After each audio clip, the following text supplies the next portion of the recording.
Psalms, chapter 78. My people, hear my instruction. Listen to the words from my mouth. I will declare wise sayings. I will speak mysteries from the past, things we have heard and known, and that our ancestors have passed down to us. We will not hide them from their children, but will tell a future generation the praiseworthy acts of the Lord, His might, and the wondrous works He has performed. He established a testimony in Jacob and set up a law in Israel, which He commanded our ancestors to teach to their children, so that a future generation, children yet to be born, might know. They were to rise and tell their children, so that they might put their confidence in God and not forget God's works, but keep His commands. Then they would not be like their ancestors, a stubborn and rebellious generation, a generation whose heart was not loyal and whose spirit was not faithful to God. The Ephraimite archers turned back on the day of battle. They did not keep God's covenant and refused to live by His law.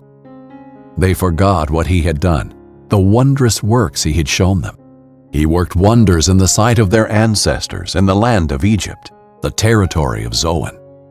He split the sea and brought them across. The water stood firm like a wall. He led them with a cloud by day and with a fiery light throughout the night. He split rocks in the wilderness and gave them drink as abundant as the depths. He brought streams out of the stone and made water flow down like rivers. But they continued to sin against Him, rebelling in the desert against the Most High. They deliberately tested God, demanding the food they craved. They spoke against God, saying, "Is God able to provide food in the wilderness? Look, He struck the rock and water gushed out. Torrents overflowed. But can He also provide bread or furnish meat for His people?" Therefore the Lord heard and became furious. Then fire broke out against Jacob, and anger flared up against Israel, because they did not believe God or rely on His salvation. He gave a command to the clouds above and opened the doors of heaven. He rained manna for them to eat. He gave them grain from heaven. People ate the bread of angels. He sent them an abundant supply of food. He made the east wind blow in the skies and drove the south wind by His might. He rained meat on them like dust and winged birds like the sand of the seas. He made them fall in the camp all around the tents. The people ate and were completely satisfied, for He gave them what they craved. Before they had turned from what they craved, while the food was still in their mouths, God's anger flared up against them, and He killed some of their best men. He struck down Israel's fit young men. Despite all this, they kept sinning and did not believe His wondrous works.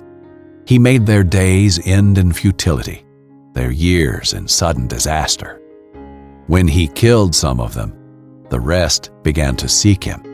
They repented and searched for God.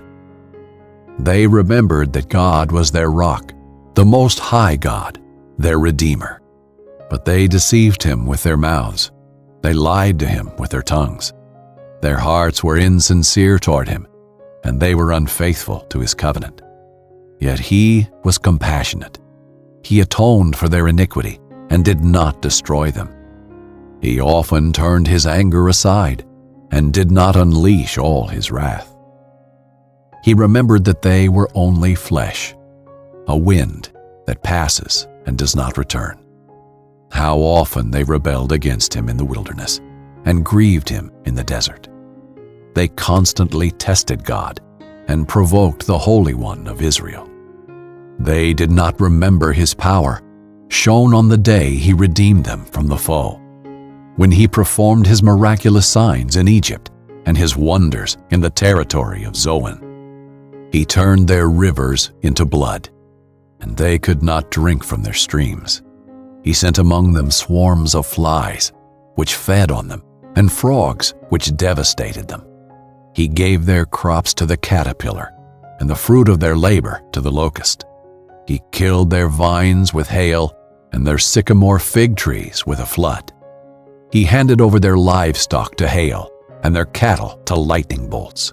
He sent his burning anger against them, fury, indignation, and calamity, a band of deadly messengers.